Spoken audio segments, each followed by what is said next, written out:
दोस्तों एक ऐसा देश जहां पर शादी से पहले महिला और पुरुष दोनों के प्राइवेट पार्ट्स यानी कि गुप्तांगों की लंबाई और चौड़ाई की नाप ली जाती है, जिससे पता लगाया जाता है कि वे दोनों शादी के लिए तैयार हैं या नहीं। जी हाँ दोस्तों, इस देश में लड़के या लड़की के बालिग या नाबालिग होने का अंदाजा उनकी उम्र से नहीं बल्कि उनके प्राइवेट पार्ट्स की लंबाई और चौड़ाई को जानकर लगाया जाता है। दोस्तों आज हम हमारे पड़ोसी देश चीन के बारे में आपको कुछ ऐसे अजीबोगरीब फैक्ट्स बताएंगे जिन्हें जानकर आप भी शर्म से पानी पानी हो जाओगे। लेकिन दोस्तों आगे बढ़ने से पहले आपको बता दें कि चीन की आबादी पूरी दुनिया में नंबर 1 पर है। चाइना विश्व का तीसरा सबसे बड़ा देश है। सन 2019 के एक सर्वे के मुताबिक चाइना में कुल 140 करोड़ लोग रहते हैं। चीन की थल सेना दुनिया में सबसे बड़ी थल सेना है। चीन पूरी दुनिया में डिफेंस पर पैसा खर्च करने में दूसरे नंबर पर आता है और पहले नंबर पर अमेरिका है। चीन में 30 मिलियन लोग ऐसे हैं जो एक दिन में केवल $1 से भी कम पैसा कमाते हैं।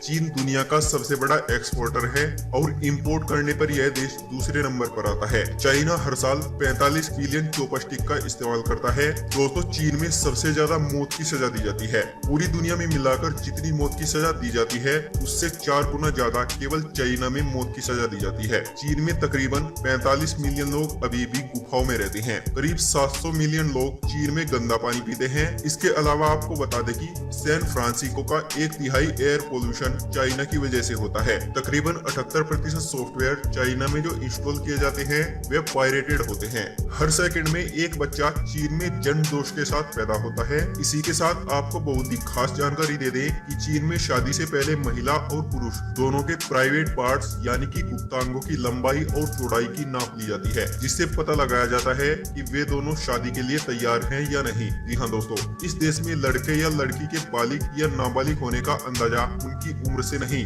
बल्कि उनके प्राइवेट पार्ट की लंबाई और चौड़ाई को जानकर लगाया जाता है। दुनिया के कई देशों की तरह चीन में भी महिलाओं के साथ हिंसा गंभीर समस्या है। हालांकि हिंसा के यहाँ कई रूप है। इन्हीं में से एक तरीका है शादी के दौरान दुल्हन या दुल्हन की हम उम्र लड़कियों के साथ छेड़छाड़ करते हुए लोकगीत गाना। इस छेड़छाड़ को बाकायदा एक परंपरा का रूप दिया गया है। दोस्तों नाहुम नाम की इस रस्म में दुल्हन को लेकर अजीबोगरीब गाने गाना और उसे जबरदस्ती शराब पिलाने जैसी बातें शामिल हैं। चीन में महिलाओं के साथ यौन हिंसा का अंदाजा इस बात से लग सकता है कि वहां 40% शादीशुदा या रिश्ते में आ चुकी महिलाएं यौन हिंसा और मारपीट का शिकार होती हैं। ये बात और भी है कि यहाँ महिलाओं के साथ यौन हिंसा के तरीके अलग भी हो जाते हैं। शादी के दौरान होने वाली नाहुन रस्म को भी इसी श्रेणी में रखा जा सकता है। इसमें गीतों के जरिए दुल्हन से मजाक किया जाता है। शादी में शामिल मेहमान लोक गीतों तक ही नहीं रहते बल्कि आगे भी चले जाते हैं। जैसे कि आजकल मेहमान दूल्हा और दुल्हन को सेक्सुअल गेम तक खेलने को बाध्य करते हैं। अगर कोई राजी ना हो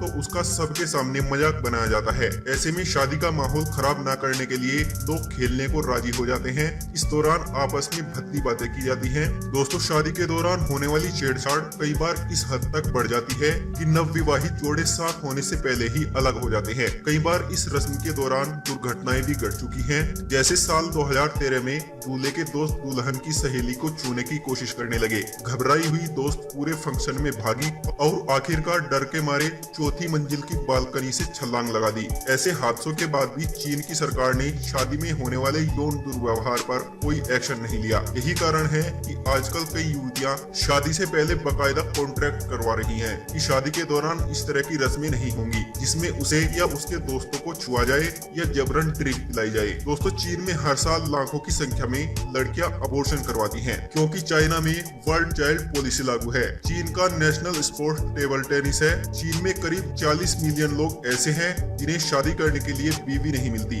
लेकिन 1973 में चाइना ने अमेरिका के सामने एक प्रस्ताव रखा था जिसमें चाइना करीब 10 लाख चाइनीज वुमेन अमेरिका को देने वाला था, जिसकी वजह से अमेरिका की पॉपुलेशन बढ़ सके। दोस्तों चाइना में जो कंपनियां फ्रॉड करती हैं वहाँ उन्हें सीधे सजाए मौत दी जाती है। पूरी दुनिया के 50% सुअर केवल चाइना में होते हैं। तो दोस्तों चाइना की इस अजीबोगरीब परंपरा के बारे में आपका क्या कहना है हमें कमेंट करके जरूर बताएं और ऐसी ही नई वीडियो देखने के लिए हमारे इस चैनल को अभी सब्सक्राइब कर लें। धन्यवाद।